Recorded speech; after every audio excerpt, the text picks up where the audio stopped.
பாகுபலி பாகுபலி இந்த படத்துல இருந்த கிரௌட் சொன்னதை விட நம்மளாம் தான் அதிக முறை சொல்லியிருப்போம் போல. அந்த அளவுக்கு எக்ஸைட்மெண்ட்டை ஏற்படுத்தின இந்த திரைப்படத்துல மனசுல நின்ன கேரக்டர்ஸ் ஹீரோ ஹீரோயின்ஸை தவிர்த்து கட்டப்பா அண்ட் சிவகாமி. இதுல சிவகாமி கேரக்டர்ல வெயிட்டான ஒரு கதாபாத்திரத்துல நம்ம ரம்யா கிருஷ்ணன் நடிச்சிருப்பாங்க. ஆக்சுவலா அந்த கேரக்டரை ஃபர்ஸ்ட் நடிக்க வேண்டியது ஸ்ரீதேவி. பட் அவங்க அதிக பேமெண்ட் கேட்டதாலதான் அந்த ரோல ரம்யா கிருஷ்ணன் நடிச்சாங்க அப்படின்னு எல்லாம் சொல்லப்பட்டுச்சு. பட் அது உண்மையா பொய்யா அப்படிங்கிறது தெரியாம இருந்துச்சு. அதுக்கு முதல் தடவையா நம்ம ஸ்ரீதேவி பதில் அளிச்சிருக்காங்க. ஒரு பிரஸ் மீட்ல ஸ்ரீதேவி பேசிட்டு இருக்கும் போது, பாகுபலி படத்துல ராஜமாதா சிவகாமி கேரக்டர்ல நடிக்க நான் 6 கோடி ரூபாய் சம்பளம் கேட்டேன் அப்படின்னும், பல ஃபெசிலிட்டிஸ் வேணும் அப்படின்னு கேட்டதாகவும் டைரக்டர் ராஜமௌலி பேட்டி ஒண்ணுல சொல்லியிருந்தாரு. பட் அது ரொம்பவே எனக்கு வருத்தத்தை கொடுத்துச்சு. காரணம் என்னன்னா, இந்த 50 இயர்ஸ்ல 300 படங்களுக்கு மேல நான் நடிச்சிருக்கேன். எத்தனையோ படங்கள்ல நடிக்காம விட்டுருக்கேன். அதுக்கு காரணம் நிறைய இருக்கு. பட் இருந்தாலும் பாகுபலி படத்துல நடிக்க மறுத்ததை மட்டும் ஊடகங்கள் ஏன் இவ்ளோ பெருசாக்குனாங்க அப்படின்னு தான் தெரியல. என்னோட ஹஸ்பண்டும் ஒரு தயாரிப்பாளர் தான். சோ ஒரு தயாரிப்பாளருக்கு என்னென்ன ப்ராப்ளம்ஸ் வரும் அப்படிங்கிறது எனக்கு தெரியும். மீடியால என்னென்னமோ நியூஸ் எல்லாம் வெளியாச்சு, அது எதுவுமே உண்மை கிடையாது அப்படின்னு ஸ்ரீதேவி சொல்லியிருக்காங்க. ராஜமௌலி உண்மையிலேயே எனக்கு ரொம்ப பிடிச்ச டைரக்டர். அவர் எடுத்த நானி திரைப்படம் எனக்கு ரொம்பவே பிடிக்கும்.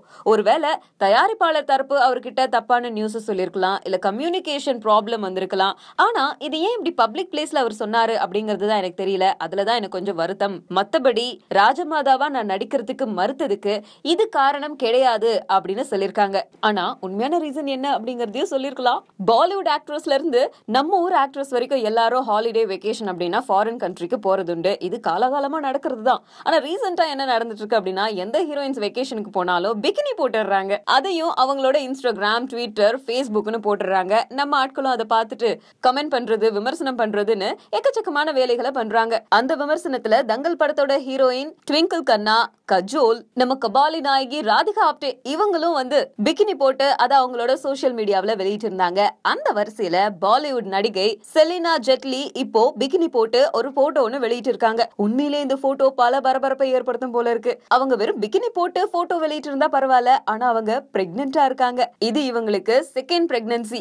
ஏற்கனவே அவங்களுக்கு 2 குழந்தைகள் இருக்கு. அது ட்வின்ஸ். திருமணம் ஆனதுக்கு அப்புறம், குழந்தைங்க பிறந்ததுக்கு அப்புறம் அதிகமா சினிமா பக்கம் தலை காட்டாத இவங்க அப்பப்ப இந்த மாதிரி போட்டோஸ் எல்லாம் வெளியிட்டு பரபரப்பை ஏற்படுத்திட்டு இருக்காங்க.